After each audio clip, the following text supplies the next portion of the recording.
கிறிஸ்துவுக்குள் அன்பானவர்களே, தீர விசாரித்து ஒரு காரியத்தில் நாம் செயல்பட வேண்டும். 1 தீமோத்தேயு 5:21.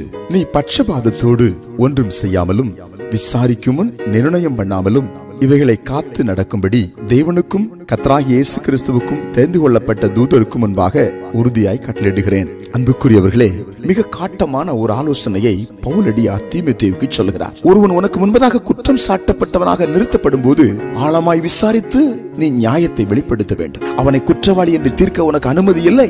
பட்சபாதத்தோடு நடக்க உனக்கு அனுமதி இல்லை. ஏதோ ஒரு குறையை அவன் மேல் நீ வைத்துக் கொண்டு பழிக்கு பழி வாங்க உனக்கு அனுமதி இல்லை. எல்லாருக்கும் முன்பதாக அவனை கேவலப்படுத்தி அவன் உள்ளத்தை உடைத்து அவனை கண்ணீர் வடிக்க வைக்க உனக்கு அனுமதி இல்லை. ஒரு காரியத்தை நிர்ணயம் பண்ணி கண்டித்துக் கொள் என்று ஆலோசனை சொல்கிறார். அன்புக்குரியவர்களே, ஒருவேளை நீங்களும் ஒருவேளை இந்த காலை வேளையிலே காரணமில்லாமல் குற்றவாளிகளாய் தீர்க்கப்பட்டிருக்கிறீர்களோ, யாரோ ஒருவர் பட்சபாதத்தோடு உங்களை பழிவாங்கி கொண்டிருக்கிறார்களா? காரியத்தை விசாரிக்காமல் உங்களுக்கு விரோதமாய் எழும்பிக் கொண்டிருக்கிறார்களா?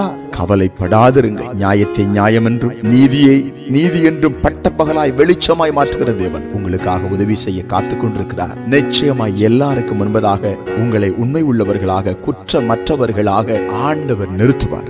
ஆமென். ஜெபிப்போம். எங்கள் பரலோகத்தின் பிதாவே, இந்த காலை வேளையிலும் காரணமில்லாமல் குற்றம் சாட்டப்பட்டு பழி வாங்கப்பட்டு கொண்டிருக்கிற நம்முடைய பிள்ளைகளுக்காய் கர்த்தர் எழும்பி வருவதுக்காய் ஸ்தோத்திரம். அவர்கள் கண்ணீரை நியாயத்தை கேட்டு காண்பதுக்காய் ஸ்தோத்திரம். இயேசுவின் நாமத்தில் ஆமென்.